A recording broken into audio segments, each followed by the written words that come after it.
En premier lieu, je me félicite évidemment d'appartenir à une majorité qui porte l'ambition d'augmenter l'APD à 0,7% et maintenant de notre richesse en 2025.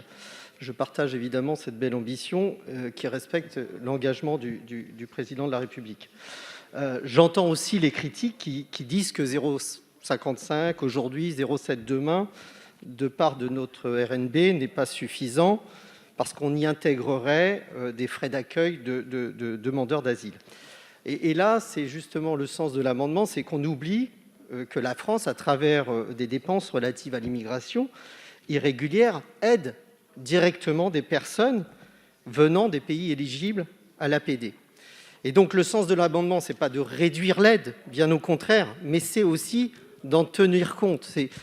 Mon souci, il est là, c'est que bien souvent, et dans les débats, justement, on trouve que cette aide, elle est insuffisante, alors que la France fait un effort considérable aussi en dehors de cette aide et à travers, effectivement, la lutte contre l'immigration irrégulière. Et elle vient en aide, effectivement, à des ressortissants de ces pays éligibles à l'APD à travers des aides françaises. Voilà.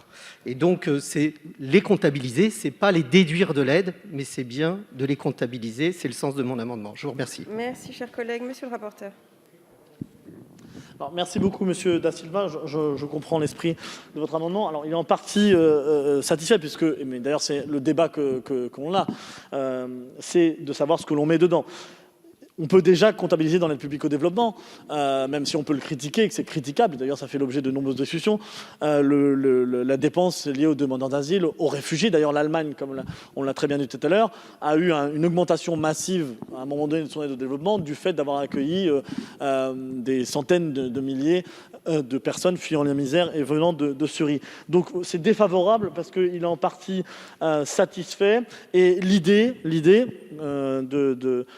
qui est défendue ici ne correspond pas forcément à ce que l'on a envie de faire en ce moment, qui est d'étendre encore plus sur les dépenses internes la comptabilisation de l'aide au développement. On est plutôt dans une vision ou dans la volonté d'essayer de vraiment comptabiliser en aide publique au développement ce qui relève vraiment de l'aide publique au développement et qui a un impact directement dans le pays. Donc défavorable, même si j'en comprends le sens. Merci. Monsieur le ministre.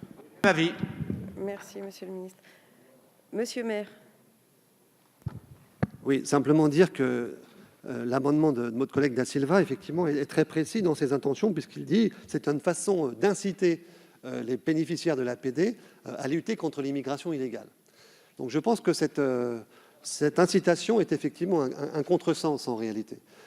Quand on aujourd'hui regarde comment on peut lutter efficacement contre l'immigration illégale en coopération avec les États bénéficiaires, c'est tout à fait possible quand on fait un débat qui est limité au visa.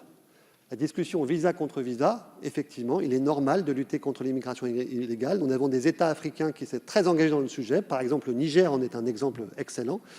En revanche, si la perception des pays partenaires est de mettre en risque la question de l'aide publique au développement pour des raisons d'immigration, ça fait dériver le débat et ça devient y compris un débat politique intérieur du pays bénéficiaire. Et vous savez, quand vous avez en face de vous à la fois l'enjeu politique de la diaspora et des familles d'origine contre l'enjeu de l'aide publique au développement, c'est un débat extrêmement dangereux qui, politiquement, mettra en difficulté l'État partenaire pour nous aider dans la lutte contre l'immigration illégale.